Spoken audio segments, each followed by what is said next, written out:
भारत में उत्तर पूर्व के राज्यों में गोहत्या कानूनी है, वहाँ अलाउड है, और उसके सिवा पर वहाँ बहुत बड़े पैमाने पे होती नहीं है। वहाँ गोहत्या लीगल है पर बड़े पैमाने पे नहीं होती है। भारत में बड़े पैमाने पे गोहत्या होती है, पश्चिम बंगाल में उससे भी बड़े पैमाने पे होती है। बांग्लादेश में किस सेंस में कि भारत से बहुत सारी गाय बांग्लादेश में पश्चिम बंगाल के द्वारा पश्चिम बंगाल के थ्रू बांग्लादेश में स्मगलिंग इन की जाती है, स्मगलिंग आउट की जाती है। यानी भारत की ऐसा कहा जाता है कि जितनी गाय हैं जो कटती है, भारत की गाय जो कटती है उसमें से कुछ 50% से ज्यादा गाय बांग्लादेश में कटती है। और जो पूरे देश से पश्चिम बंगाल जाती है और वहां से बांग्लादेश जाती है, उसमें कांस्टेबल से लेके सीएम तक सबको बड़े पैमाने पे करोड़ों की आमदनी होती है। इसलिए ये स्मगलिंग आउट बेरोक टोक चालू है।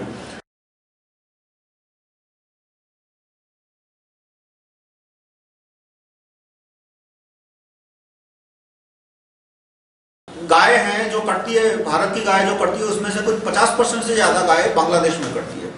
और जो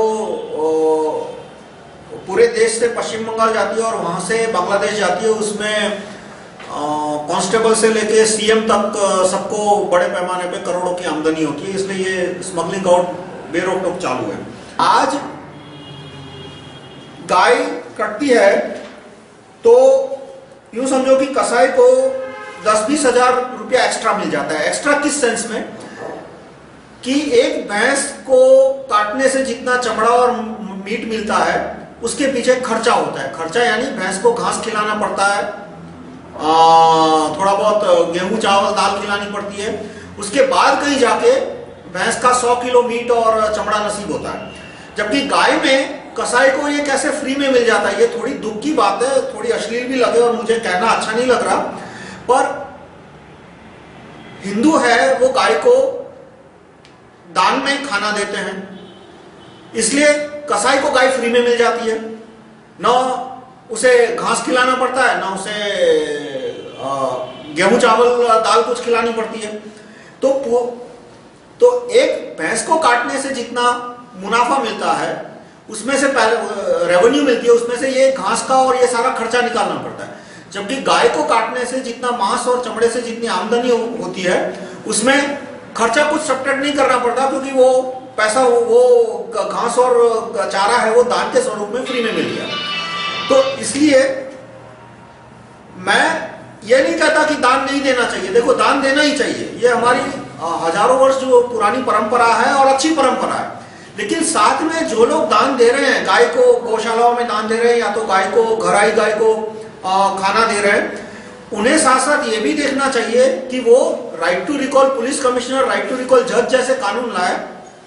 वरना कसाई को जो 10-20 हजार फ्री में मिल गए गाय काटने पे, उसका चमड़ा बेचने पे, उसमें से वो 2-5 हजार दे देगा पुलिस को और जज को, और वो 2-5 हजार देगा तो यूं समझो कि एक जिले में यदि रोज की 100 गाय कट रही है तो पुलिस के लिए, तो पुलिस कमिश्नर के लिए तो वो 100 × 1000 यानी 1,10 लाख की रेवेन्यू हो गई। जज के लिए तो वो 1,10 लाख की रेवेन्यू हो गई पर डे। और वो रेवेन्यू जब तक उसके मन में भय नहीं होगा कि भाई गाय कटेगी तो मेरी नौकरी जाएगी, तब तक वो अपनी रेवेन्यू बंद नहीं करेगा। राइट टू रिकॉल आने से तुरंत गौ हत्या कैसे कम हो जाएगी कि आपको शायद और मुझे शायद पता नहीं होगा कि हमारे जिले में गाय कहां कट रही है, लेकिन पुलिस कमिश्नर और जज को पता है। उसको पता है कि कौन सी गाय, कितनी गाय कहां कटती है। क्यों? क्योंकि उसको वहां से हफ्ते लेने होते हैं। हफ्ते के बिना कहीं गाय नहीं कटती। इंडिया में जहां जहां गौ हत्या इलीगल है वहां पे पुलिस कमिश्नर को बराबर हफ्ते मिलते हैं और उसी की पनाह पे, उसी की शिनाख्त पे बड़े पैमाने पे गाय कट रही है। तो जब right to recall police commissioner और राइट टू रिकॉल जज आएगा तो अपने आप कसाई को जेल की सजा होने लगेगी, उनकी अरेस्ट होने लगेगा और वो गोहत्या कम कर देंगे। लेकिन जहां तक गोहत्या का सवाल है, हमें मुख्यमंत्री और प्रधानमंत्री से विनती करनी चाहिए कि वो नार्को टेस्ट इन पब्लिक के लिए एक गैजेट नोटिफिकेशन गैजेट में छापे, और यदि सुप्रीम कोर्ट के जज उसको कैंसिल करते हैं, सुप्रीम कोर्ट के जज और हाई कोर्ट के पास पावर होता है कि वो किसी भी गैजेट नोटिफिकेशन को कैंसिल करते हैं, तो हम उनसे निपट लेंगे बाद में। पर फिलहाल नार्को टेस्ट इन पब्लिक का कानून हमें गैजेट में छपवा देना चाहिए। तो ये मेरा वीडियो था कि किस तरह से गोहत्या कम हो सकती है, और मैं अंत में कहूंगा कि बाकी पार्टियों के नेता वगैरह से मैंने बात की, मैंने नाम नहीं लेना, पर वो साफ साफ बोलते हैं कि भाई हमें दो ही काम करने हैं, एक तो हमें गोहत्या के नाम पे वोट बटोरने और दूसरा हमें गोहत्या कम कर, मतलब गाय के नाम पे हमें गौशालाओं के लिए पैसा बटोरना है। उनको मैंने बोला भाई एक कानून तो पास करो कि गाय के दूध की जो थैली है उस पर लेबल लगना कंपलसरी हो कि ये जर्सी गाय का दूध है या देसी गाय का दूध है। तो वो लेबल के कानून में भी उनको इंटरेस्ट नहीं दिखाया। फिर मैंने बोला कम से कम एक दूसरा कानून तो पास करो कि गाय का चमड़ा का इस्तेमाल नहीं होना चाहिए, तो वो कानून भी पास कराने में उनको इंटरेस्ट नहीं है कि गाय का चमड़ा का इस्तेमाल नहीं करना चाहिए।